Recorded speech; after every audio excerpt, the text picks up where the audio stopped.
ഇപ്പോൾ വന്ന വാർത്തയിലേക്ക്. ശബരിമല സ്വർണ്ണക്കൊള്ള കേസിൽ മുൻ ദേവസ്വം പ്രസിഡന്റ് എൻ വാസുവിന് ജാമ്യം. ഉപാധികളോടെയാണ് കൊല്ലം വിജിലൻസ് കോടതി ജാമ്യം അനുവദിച്ചത്.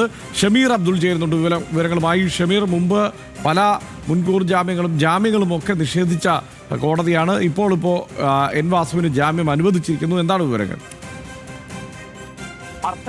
ഈ കേസിൽ നേരത്തെ തന്നെ നമുക്കറിയാം, ഹൈക്കോടതിയിലും സുപ്രീം കോടതിയിലും ഒക്കെ തന്നെ എൻ വാസു പോയിരുന്നു. പക്ഷേ ഇപ്പോൾ ലഭിച്ചിരിക്കുന്നത് സ്വാഭാവിക ജാമ്യമാണ്. 90 ദിവസം ഈ കേസിൽ കൊല്ലം വിജിലൻസ് കോടതി സ്വാഭാവിക ജാമ്യം നൽകിയിരിക്കുന്നത്. എന്തായാലും കർശന ഉപാധികളോടെയാണ് ജാമ്യം ഉള്ളത്. പത്തനംതിട്ട ജില്ലയിലടക്കം കടക്കാൻ പാടില്ല. നേരത്തെയുള്ള ജാമ്യ ഉപാധികൾക്ക് സമാനമാണ്. അതുപോലെ തന്നെ 2 ജാമ്യക്കാരും അതുപോലെ തന്നെ അതിന് ഉപോത്ഫലകമായ പണവും കോടതിയിൽ കെട്ടിവെക്കണം. അത് തുക എത്രയാണെന്നുള്ള കാര്യം പുറത്തേക്ക് വന്നിട്ടില്ല. 2 ജാമ്യക്കാർ ഇവിടെ എത്തിയിട്ടുണ്ട്.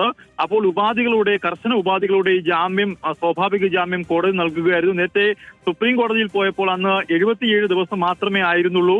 അന്ന് സുപ്രീം കോടതി പറഞ്ഞത്, ഇത്തരത്തിൽ ഈ സ്വർണ്ണക്കൊള്ളയിൽ താങ്കളൊരു ദൈവവിശ്വാസിയാണെങ്കിൽ ഇവിടുന്ന് സ്വർണം പോയതിൽ താങ്കളുടെ പങ്ക് എന്താണ്, താങ്കൾ അന്ന് അതിൽ ഇടപെടാതിരുന്നത് എന്തുകൊണ്ടാണ് തുടങ്ങിയ ചോദ്യങ്ങൾ സുപ്രീം കോടതി ഉന്നയിച്ചുവെങ്കിൽ ഇവിടെ വിജിലൻസ് കോടതിയിലേക്ക് എത്തുമ്പോൾ അത് സ്വാഭാവിക ജാമ്യമായി മാറുന്നു. നേരത്തെ തന്നെ ഇതിന്റെ വാദപ്രതിവാദങ്ങളൊക്കെ തന്നെ കഴിയുകയും ചെയ്തിരുന്നു.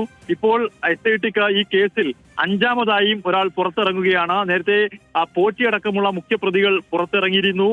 N ശ്രീകുമാർ, അതുപോലെ മുരാരി ബാബു, അങ്ങനെ പ്രധാനപ്പെട്ട ആളുകളെല്ലാം തന്നെ 90 ദിവസം കഴിഞ്ഞപ്പോൾ സ്വാഭാവിക ജാമ്യം നേടി പുറത്തിറങ്ങി.